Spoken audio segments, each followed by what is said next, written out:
Welcome, everyone, to a special, the return of the bracket episode. We're doing a Sweet 16 again, and this is going to be a two-parter. And with us today is friend of the show, Todd Oxtra from Secret Friends Unite and a million other things out there in the podcasting world. So Todd, thank you so much for joining us here and helping us try to decide of the 16 games that we forgot to do a bracket for so long that we had to do this kind of special way to do this. We appreciate you coming on and helping us decide the winner of this particular bracket. I'm excited. No pressure whatsoever. Chris says, just be an expert and know all these games inside and out. Yeah, absolutely. I'm ready. You've played all 16 of the games, right? Oh, of course. Yes. I'm a virtuoso in all these games. Completed them, got the trophy 100%. Yeah, I'm an expert in all these games. Excellent. We're so glad you could do that. And do that in the time that I asked you to do this too. So yeah, I played them all before the show. Yeah. Literally. Yeah. So we are going to get started. So we are going through our list of games starting from Haven, episode 48, all the way to Dead Space 2 in this particular. And we're doing essentially 1 through 16. We have a bracket that I guess on our YouTube episode you can see the bracket and follow along as we go through this. Isn't that right, Tom? Yes, but we'll announce the face-offs as we do them so that yes, absolutely. If you're a podcast listener who I have a special place in my heart for, then don't worry, we got you. Yes, we do. So, shall we start off? Yes. So the first one we have is Haven versus Dead Space 2. Very different games, Chris. Very different games. So rom-com versus a survival horror. Yeah, essentially. Yes. Essentially. Okay. I'm going to go with Dead Space 2 because it really wasn't as scary as I would assume the first one was, because I've never really played Dead Space. And I kind of just enjoyed the action orientation of it. And it was kind of fun when we played it. Haven, I felt like kind of just, you were just meandering around and it was kind of bleh. See, I really wanted to love Haven and I saved it on my hard drive and I was like, I'm going to get back to this. And then guess what? Spoiler, I never did. So I'm going to go with you also, Chris. I think Dead Space 2 is my pick of these two as well. I think just the attention to detail, the world building, the big surprise right in the first hour, less than that of content. It's there's a lot there to like. Actually, I totally forgot what that big surprise was. So. But it was better. Todd, what about you? I know clearly Dead Space is the winner here, but you have Haven. I'm aware of the couple. It's kind of like a romantic. They do space things, so that's impressive. But Dead Space 2, there's exploding heads. There's limbs falling off, and I love the first Dead Space. This game was picked for my scary playthrough last year in co-op mode. It's Dead Space 2. Didn't finish it, but it is a worthy successor. It's not as good as the first, but still good. And Chris, the remaster of Dead Space is coming out, so you'll have to play that. That's so I hear. By Motive, by the way, who did Rogue Squadron. So they're doing a lot of pretty cool stuff. So by unanimous decision, Dead Space 2 has won. Oh God, this one. So I'm going to select that and continue on.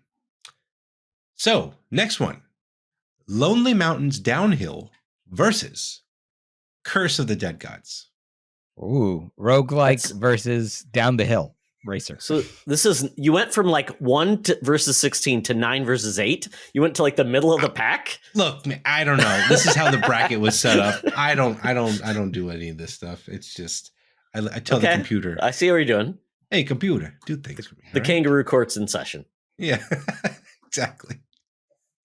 So, what do we got here? I liked the downhill racer, but as far as the roguelikes we played, I think Curse of the Dead Gods was kind of one of my favorites. So I think I'm going to give it to Curse of the Dead Gods. Just I think it was a fun, fast game. I mean, I guess they're both fun, fast games.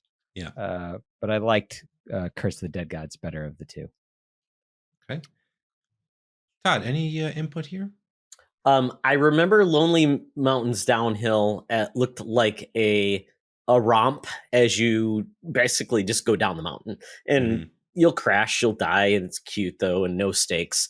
My son, though, was addicted to Curse of the Dead Gods. I watched him play this, and I'm like, there's something to this game. So the other game is more of like you just play for fun. The other game is you play because you're obsessed and you want to get through it, and it has tactics and things like that.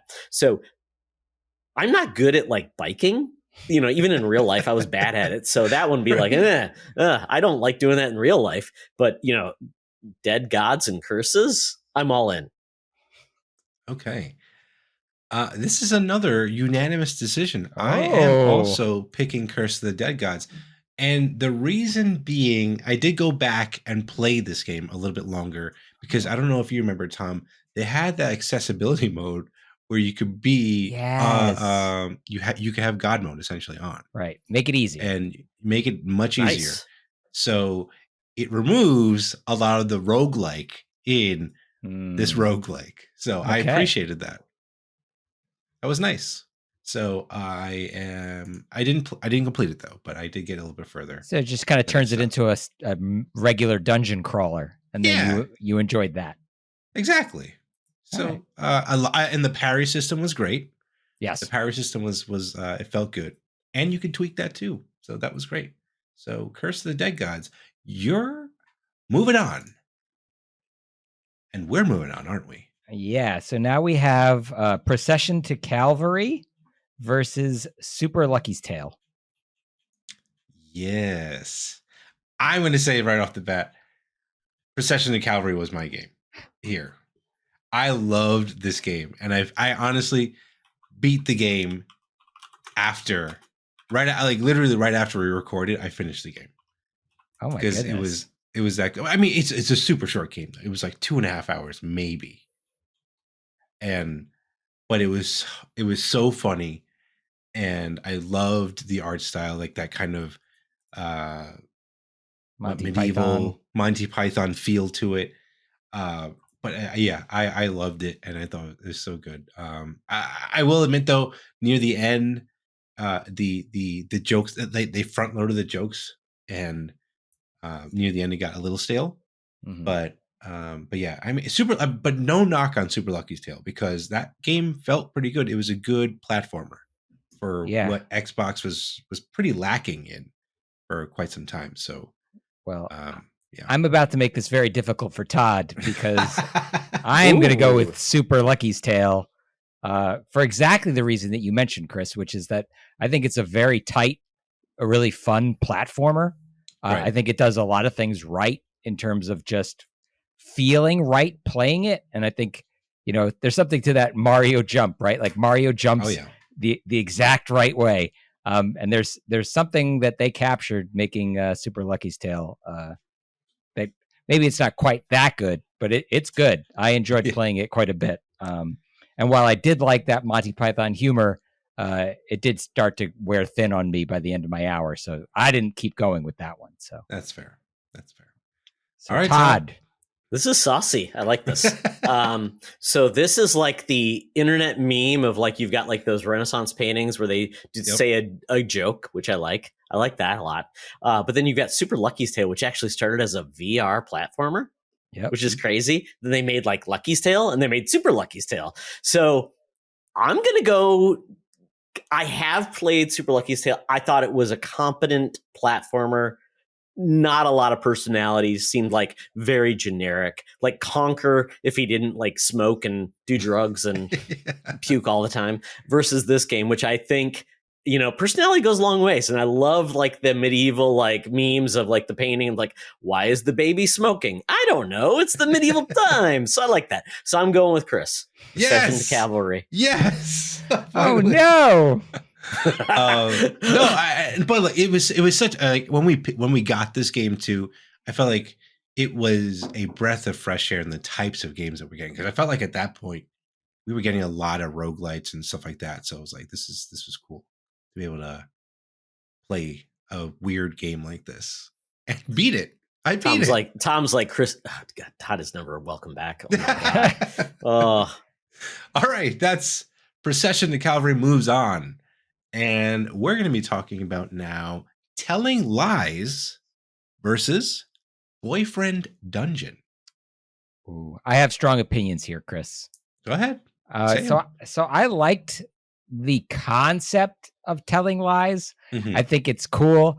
I really like the moments when you start to put things together. Yeah. But it's hardly a game. I don't know. Like it's mostly just watching full motion video and then like trying to figure things out. Whereas Boyfriend Dungeon is a dungeon crawler where your weapons are your dates, right? Your potential love interests. Right. And that to me, while it makes me uncomfortable, is also awesome. And so I'm definitely going with Boyfriend Dungeon on this one, because it's definitely a game and the other one isn't. Okay. Todd, you want to go? Yeah, I'm aware of Telling Lies. I think it was Her Story, and now Immortality. Same director. Yep. I've been really interested in seeing this more like FMV game style. I'm just curious if it'll capture my attention versus just being more of a novelty. Boyfriend Dungeon, though, when I saw the mechanics of a dating sim versus, and it's almost like a roguelike, you have to go through, do these things, and it just seems like such a rad concept. I love that. There's not many games where you battle with your significant other as a weapon. So that has my heart a little bit. So Chris is going to swear at me and Tom is going to like me finally. So I'm going with Boyfriend Dungeon. All right. I am picking Telling Lies because I am not. I in my heart of hearts, I cannot let two roguelites get in, but unfortunately, they both are in here. And also, again, like Telling Lies is an interesting concept. It was cool. I think it was hindered for you, Tom, because you were playing it on the Xbox versus PC. Yes, definitely. I think the concept makes more sense on a computer. Oh yeah, and it's a concept about watching files on a computer. Right, exactly. And it's an interesting concept. I actually continued both of these games. I got frustrated with Boyfriend Dungeon. Actually, I kind of got frustrated with both of them, but with Telling Lies, I felt like I made more progress than I did with Boyfriend Dungeon. And and Telling Lies, you can actually find the YouTube of the entire thing, so you can see it. And okay. So there's that too, just in case you wanted to figure that out. Maybe I'll just watch that. Yeah, just watch that. You have that option. So here we go. Boyfriend Dungeon, unfortunately, makes it through. You win some, you lose some. We'll see what happens when yours and mine face off against each other, Chris. I'll eventually have played a game, so I might be dangerous eventually. All right. On to our next bracket. Yep. Hollow Knight. I forgot what the VHE stands for. Void Heart Edition. There we go. Versus Resident Evil 7. I'm going to pick Resident Evil 7 because I was forced to play it. But I actually kind of enjoyed it by the end of it. It was definitely scary at the beginning. I think the beginning was like the most scary part of the game. Like when you're in the house, like walking around and like this weirdo family is basically chasing you around. Like by the end of it, it just got ridiculous. Like, okay, this isn't that bad. But yeah, like, but it was still like campy. It had the Resident Evil, like overall Resident Evil feel by the end of it. And Hollow Knight, I know there's a lot of people that love this game and love this style of game, the Metroidvania and stuff like that. And it was done very well, I will admit. but I don't know. It just didn't like. I thought about going back to it, and every time I'm like, do I want to do a lot of backtracking? I'm like, probably not. So that was kind of why I'm sticking with Resident Evil 7. Okay, so just an hour, right, of gameplay of each of them. I can totally see what you're saying, because by the end of the hour for Hollow Knight, I was like, man, like I'm going back and forth, fighting these things, redoing things, retreading all my steps, and that was getting on my nerves. But at the same time, we have like really all the Resident Evils after maybe 3, like starting with 4, like they become action games. Like I don't even know if they're horror anymore. They're just like scary action games. I don't know.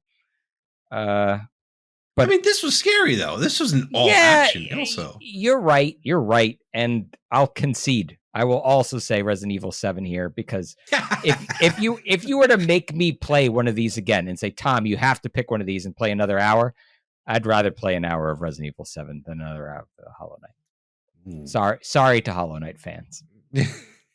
Larry will be upset. Anyway, Todd, what about you? Oh, my son would kill me because I'm going to say it's Resident Evil 7.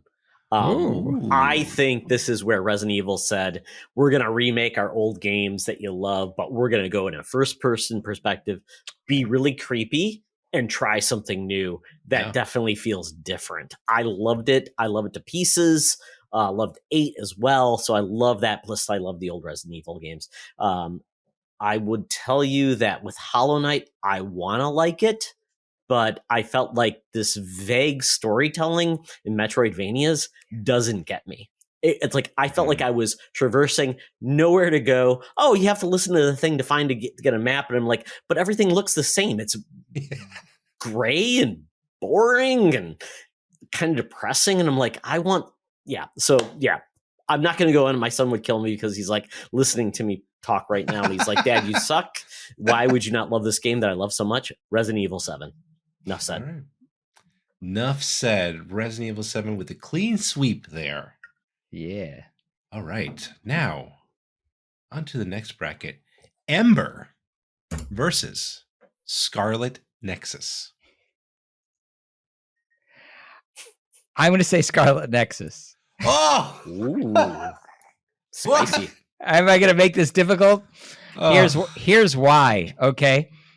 Scarlet Nexus as a concept is amazing. I don't know that I loved the game, but I did love the anime. Like I played an hour of this game. I was like, I love this concept. I don't know if I love these mechanics so much. And then I went and watched every episode of the anime, and it was great, and I loved it. And so I like Scarlet Nexus as a concept. So that's it for me. Okay. Todd, you want to go? Wow. If I had an hour to only judge my gaming on, I would say the same. I would agree with Tom that Scarlet Nexus is a good shower, but it's not a grower. Because after like an hour, I gave up. I'm like, the story's horrible. The combat's repetitive. It's just not driving me forward. Ember, though, looks like it's got a lot of personality. So, which Scarlet Nexus, like, I didn't watch the anime, and maybe it got personality there, but I'm going to go with Ember because Scarlet Nexus wore out its welcome pretty quickly, which is just sad because I was so excited for that game. Yeah, I'm going with Ember. There was a lot of hype for this game when it came to Game Pass. Like, people were like speculating, and it finally did. And then we got a chance to play it, and I thought it stunk because there was way too many. There was a lot of exposition, and there was a lot of tutorials.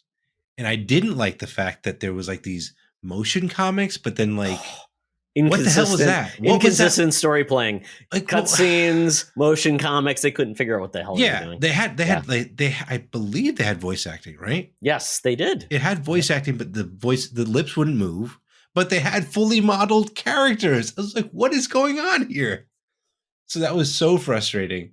But I've heard once you get past like that, I think literally someone told me like once you get past 6 hours, a game gets great. I'm like, what is I'm not doing that. That's like That's six like a full- episodes of your show. Right. It's 6 episodes of our show. Who's gonna listen to 6 episodes of us? I don't know. Anyway, but I thought Tom would be really excited about Ember because I think that might have been one of the first times that we played a game together. Oh, it was a lot of fun playing. It was fun. It was a fun cooperative game. It was so ridiculous, and it was just a good old time. It was so goofy. Yeah, some of the stuff made no sense, but why was fire just constantly coming back even after I like took it out? I don't know. Gameplay mechanics, whatever. So, but yeah, my choice here is Ember. Scarlet Nexus. I hope Ember burns Scarlet Nexus, but it is what it is. So Ember is a winner here. We're moving on Painful. to our next one. Next one I have here, Aliens Fireteam Elite versus Firewatch. Yes. Let's three fire games in this bracket. It seems fire. So I enjoyed our time playing Fireteam Elite, but I actually completed Firewatch, and I did that on stream, I believe too. So that was it was an interesting story. Interesting enough, and there was enough for me to keep going. Whereas like we played that hour of Fireteam Elite, and it's like cool. When are we going to play this again? And I'm like, I wouldn't play this by myself. Not because it's scary, but like I felt like it was going to get repetitive pretty quickly. The concept is cool, but but yeah, like Firewatch, I was able to like it kept me engaged with the story, and that's my pick. Todd, do you want to weigh in first, and I'll close it out? Sure. In a game where it's all about the fire, I've not played either of these, but I can basically say, based on where my heart would probably lie, it would probably lie with Firewatch. I've heard so many good things, the narrative, the voice acting, all those things, versus Aliens Fireteam, which feels like it's jumping on the bandwagon of the Back for Blood and those type of games where I just feel like that excitement is gone. Nobody cares about these games, Extraction, all those games. And it's like, I think it's essentially Left 4 Dead. So, which no pun intended, Left 4 Dead. Haha. I'm going to go with Firewatch because I just think it seems like that's the game you should spend your time with versus a game that feels like it's going to be gone in 6 months and nobody remembers it. Yeah. This will be another unanimous one. As much as I love the Alien franchise, I'm with you, Chris and Todd. Like, this is a game that, like, on paper looks like it'd be a lot of fun, but then you play it and it's just like, okay, you just like, and aliens come at you, you shoot them. All right. Like, it's a dime a dozen. Like, this could be any game. It's a cover shooter. It's a cover shooter. Right. So I guess if you really like cover shooters and you really like Alien, you should probably play this game. Yeah. But I don't know what that Venn diagram looks like. I will say the sound design was cool though, because it did get the like very accurate sounds of the weapons and stuff, and like the aliens and stuff like that. So they did a great job. The sound designer should get promoted. Yeah. Everybody else. Yeah. Sorry. Try again. Try again. Well, they've probably made a bunch of cover shooters already, and they'll keep making cover shooters. Exactly. All right. So Firewatch, our winner on that contest there. So next one. Ooh, this is a tough one. Bug Fables versus Yakuza Kiwami 2. See, I don't think it's difficult at all. Bug Fables. Okay. I like the Paper Mario-esque style to the game. I think it's fun. I think it's cute. I think it's easy to pick up and play. Yakuza Kiwami 2 is not fun and easy to pick up and play. It's a game about watching the first game before you even start this game. And ain't nobody got time for that. Certainly not me. All right, that's fair.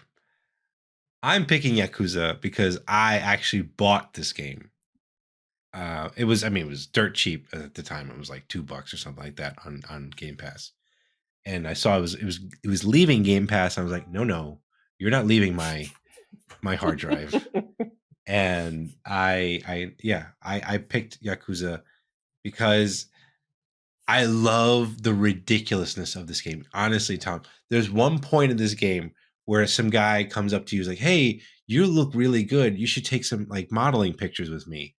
And he takes you to this room. That sounds like stranger danger. well, you have a choice of either going with him or not. And then I was like, all right, whatever. Let's be ridiculous. So I went with him. And then the photographer comes and the guy is essentially just wearing a thong and telling me to take pictures. Oh no. So it was like this greased up guy, and he was like, and then like he got really odd, and then we had to fight, and I beat the hell out of a guy in his underwear, and it was great because I got to beat him with I believe a chair, and there might have been some other office supplies I was able to beat him with. So that was great. It was a good time, and it was ridiculous. So that's my vote, Yakuza. Todd, bring us home. So I was a little confused about this title. I've heard of the Yakuza games. I played quite a few of them. They don't grip me. I thought it was Tukiden Kiwami, which is like a Monster Hunter game or something like that. So I was a little confused. I'm like, I don't know what this is. Bug Fables, though, looks adorable. It looks like you said Mario RPG, Paper Mario, which we have not gotten enough of those games, versus this Yakuza game, which I don't even know which Yakuza game's doing which these days, except you're fighting people with underwear and they are wanting to seduce you to take pictures. So that's not for me, but Bug Fables is. Oh, all right. Bug Fables wins. I'm sorry. I know Nate from Gaming Together Pod would be very upset about this, but it's okay. We'll move on. We'll keep going, though. Bug Fables has won this one. And now our next bracket is set. Yes. So with the quickness. With the quickness. Oh boy. So let's keep this going. Dead Space 2 versus Curse of the Dead Gods. I still think Dead Space 2 here. Yeah. Dead Space 2 for me too, because I can't have a roguelike it all the way to the semifinals. Can't do it. Do I third that? Oh yeah. Is that official? Thirding? Go ahead. We are thirding. I third it. Dead Space 2 goes right in. I feel a little bad to curse the dead gods. I don't. See you later. They're dead. These residents are evil. Yeah. Those are just dead gods. Yeah. Boom. Out of here. All right. Procession of Cavalry versus Boyfriend Dungeon. I wonder which way you're going to go, Chris. Another roguelite is not going in. Procession to Cavalry is my vote. That's all I'm saying. Guess what? Todd's going to have to make the choice for us because Boyfriend Dungeon comes up on my side. Damn it. Well, I don't like roguelikes, so I'm going Procession to Cavalry. Yes, Procession to Cavalry. Humor goes a long way, as you know, in a relationship. You got to have some humor, not hitting things with your boyfriends. Oh yeah, darn it. Here we go. That is done. That was a very quick. We've already gone through 2 of the 4 left here. I can come up with more quips. Oh, do you want those? No, let's keep going though. Resident Evil 7 versus Ember. So a game about putting out fires or things that you want to kill with fire are your choices here. Yeah.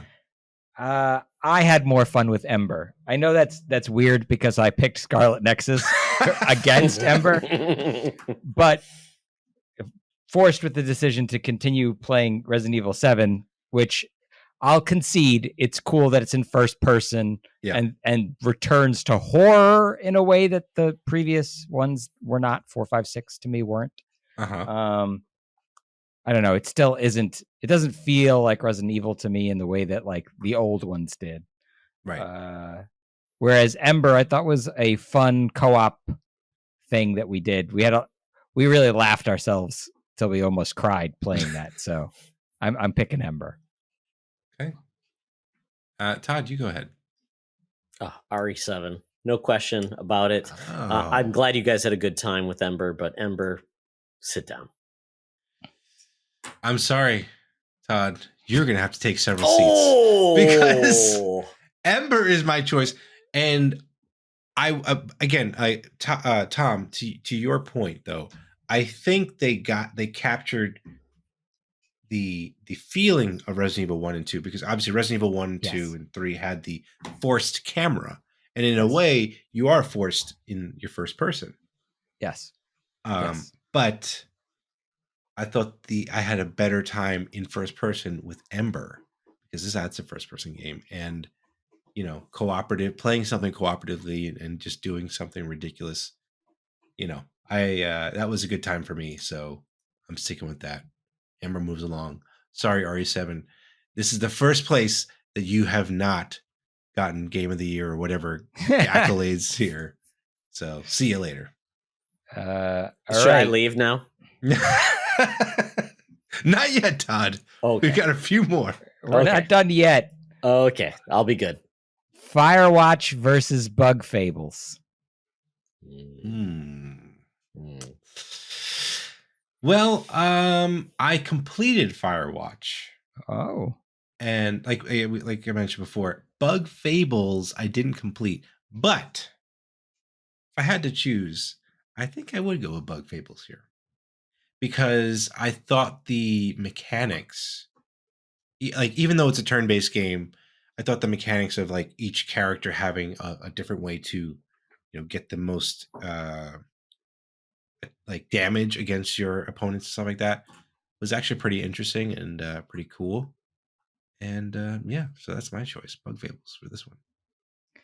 Well, Todd, why don't you weigh in, and then we'll see where I land on this. I think I'm going to go with Firewatch, because I feel like with games like Bug Fables where I've played them, I feel like the charm and the mechanics hits a cliff. It feels like, okay, something is getting in the way of me really enjoying this more. So I'm going to go with Firewatch, because I think that has a narrative that would pull through. It's not too long, doesn't overstay its welcome. So I'm going to go with Firewatch versus Bug Fables, which I feel like, I don't know if that hits the landing or not. And you may feel like, wow, I spent 20 hours on that game. Yeah. That's you just made my life difficult, because I was really ready to just say Bug Fables. But yeah, and thinking about it, it's like, oh man, I might get stuck playing this for a long time.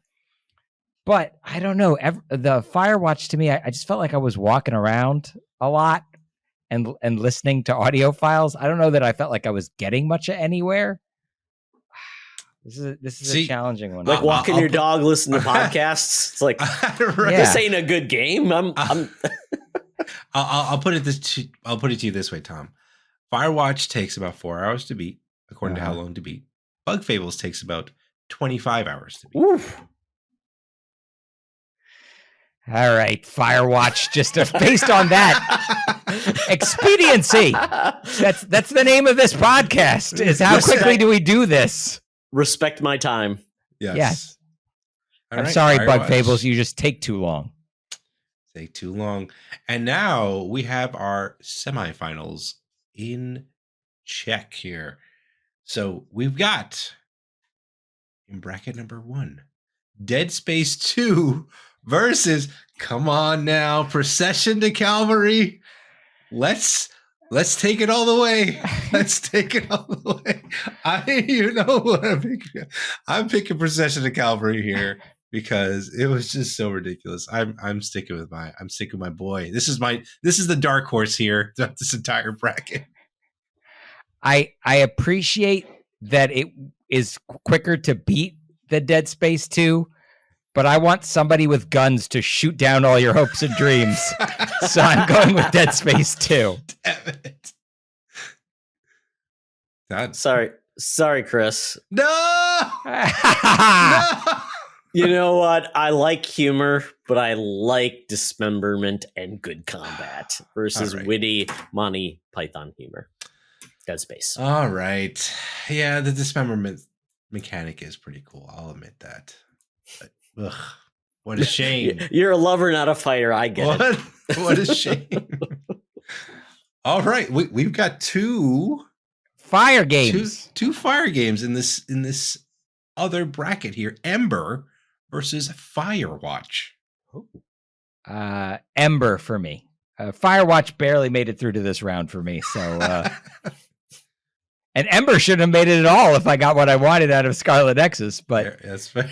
see, this is the way I look at sports things, right? In a sports tournament, if my guy goes down, I want him to lose to the ultimate winner.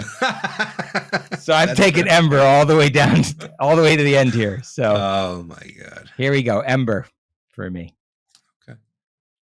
Todd. Wow. I'm sure Firewatch has got a lot of personality, but Ember looks like it's fun. More fun. So I'll go there, especially like you said, you can play co-op. I'll go with Ember. Yeah. I'm going to go with that. Firewatch was good time, short, but Ember can be short because you can play, a particular level and be done with it, or or just be lots of time cooperatively with people. So that was fun. So I am picking Ember as well. Clean sweep here, and we are at the finals. Finals here. What a final to have. This is actually very strange. Dead Space 2 versus Ember. Ember oh my god! Space 2 have made it to the. Everybody predicted this. It was meant to happen. It was totally meant to. Titans at the gate. Here we go. Oh my gosh! Who could have seen this coming? Not us. I'll tell you that much. Okay, so I'll make things easy for you, Chris. You know where my heart's going on this. I think we know where it is. Yeah. It's so appreciative of your time that it's only 4 letters. Ember for the win here.